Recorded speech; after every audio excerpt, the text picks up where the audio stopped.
correction de l'exercice numéro 2, on te dit que pour sécuriser ta maison, tu vas programmer la carte microbit qui va mesurer la lumière ambiante et jouer un son strident, autrement dit une alarme, dès que la lumière dépasse un seuil. Alors, quelles sont les fonctions? On en a deux, mesurer la lumière et jouer un son strident. Quelles sont les conditions? Eh bien, dès que la lumière dépasse un seuil, autrement dit, on va mettre un si la lumière dépasse un seuil, alors on fera une action. Quelles sont les variables?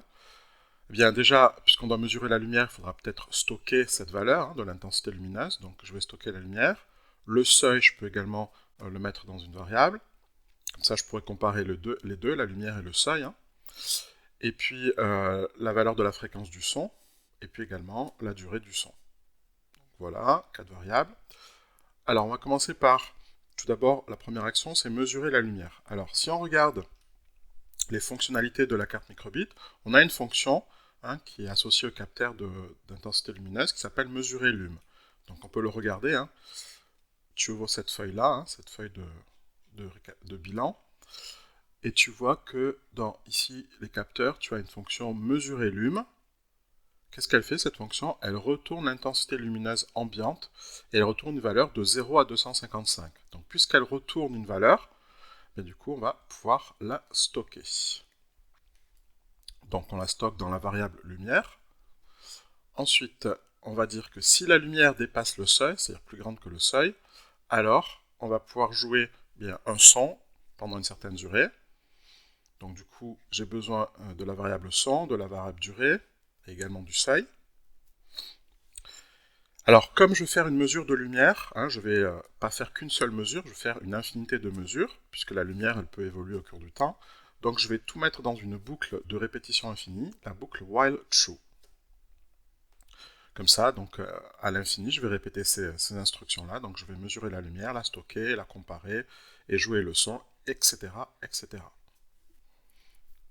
Je mets tout ça dans une fonction que j'appelle alarme.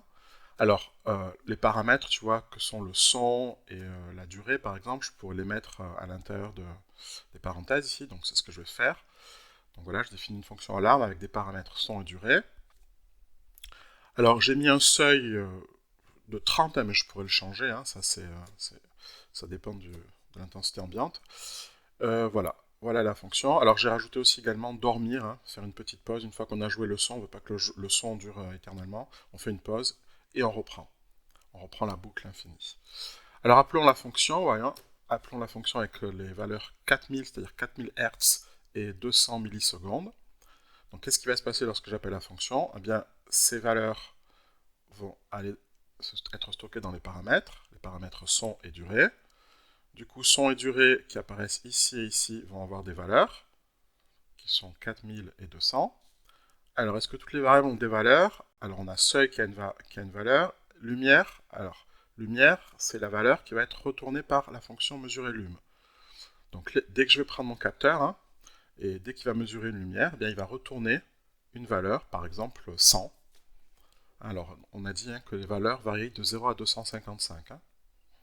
Donc là j'ai par exemple une lumière de 100. Donc du coup, cette lumière, elle va être reportée ici.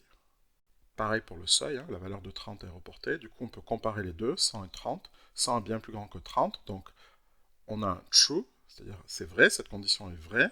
Donc puisque c'est vrai, on peut effectuer ces instructions, c'est-à-dire qu'on va jouer un son de 4000 Hz pendant 200 millisecondes, et voilà. On fait une pause et on reprend la boucle. Alors, allons-y, testons ce programme. Donc on se met dans le module, alors dans le main, je vais appeler la fonction alarme avec les valeurs 5000 et 200, et dans module fonction, c'est là où je définis ma fonction alarme. Donc ça c'est les paramètres, son et durée. Le seuil, alors je l'ai mis à 30, tu peux le mettre à ce que tu veux. La lumière qui permet de stocker la lumière retournée. Et puis si la lumière dépasse le seuil, je joue le son pendant une certaine durée, je fais une pause de 1 seconde. Et je reviens dans la boucle. Alors testons ce programme. Je vais dans le simulateur. Alors dans le simulateur, ce qui est bien, c'est quoi là, tu as l'intensité lumineuse ambiante, ça peut simuler l'intensité. Donc là j'ai mis 52, donc tu vois 52 c'est supérieur au seuil qui est de 50, donc on devrait avoir un son. Donc le son c'est pendant 200 millisecondes, et il y a une pause de 1 seconde entre. Alors si je diminue l'intensité lumineuse, tu vois, on n'entend plus rien. Et dès que je dépasse le 50, on a l'alarme qui se déclenche.